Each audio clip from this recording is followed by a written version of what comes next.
మీ business ను 100 రెట్లు పెంచుకోవాలనుకుంటున్నారా? అయితే వి మీడియా ఏజెన్సీ మీకు సరైన పరిష్కారం. మేము అందిస్తున్న ప్రత్యేక సేవలు.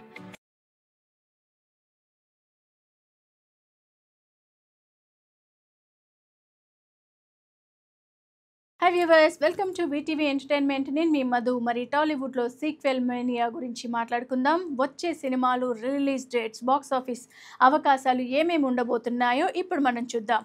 ఇప్పుడు టాలీవుడ్ సినిమా రంగంలో సీక్వెల్ ట్రెండ్ బాగా పెరగనుంది. 1-2 కాదు, రాబోయే 3 సంవత్సరాలలో దాదాపు 6 సినిమాల సీక్వెల్స్ ప్రచారంలో ఉంటాయని అంటున్నారు. ఈ ప్రాజెక్టుల వ్యాపారం అంచనా ప్రకారం సుమారు 10,000 కోట్ల దాకా ఉండొచ్చని. ఉదాహరణకి అఖండ 2 డిసెంబర్లో విడుదలవ్వబోతోంది. మరి 600 మంది డాన్సర్లతో భారీ సెట్లో మాస్ పాటల చిత్రీకరణ జరుగుతుంది. మరోవైపు దేవర 2 సినిమా కూడా మేకర్స్ ప్లాన్ చేస్తున్నారన్న సమాచారం అయితే వచ్చింది.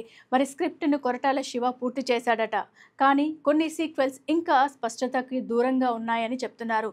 మరి ఉదాహరణకి సలార్ 2 ఇంకా ప్రారంభం కాబోతోంది అనే సమాచారం అయితే ఉంది. కానీ ఈ షెడ్యూల్స్లో కాల షెడ్యూల్ బృందం బిజీ స్థితి కారణంగా ఇది త్వరగా ప్రారంభం కాదు. అలాగే కల్కి 2 కూడా అనుకున్నట్టుగా త్వరగా రావచ్చు అని పేర్కొంటున్నారు.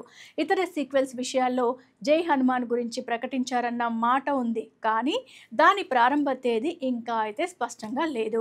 మరి మిరాయి 2 రావడానికి 3 సంవత్సరాల సమయం పట్టే అవకాశం ఉందని అంటున్నారు. మరి మిగిలిన ప్లాన్లలో పుష్ప 3, KGF 3 వంటి పెద్ద సినిమాలు ఉన్నాయి. కానీ ఇవి నిజంగా వచ్చే కాలంలోనే ప్రారంభమవుతాయా లేదా అనేదైతే అభిమానులలో ఒక సందేహం అయితే ఉంది. మరి మొత్తానికి టాలీవుడ్లో సీక్వెల్ ట్రెండ్ బలం పెంచుతోంది.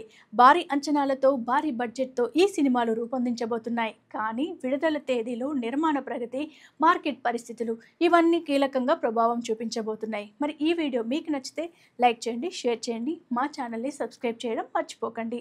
మీ కామెంట్, మీరు ఏదైతే అనుకుంటున్నారో మీరు ఈ వీడియో గురించి మీ కామెంట్ రూపంలో మీ అభిప్రాయాన్ని మాకు తెలియచేయండి. So keep watching on VTV.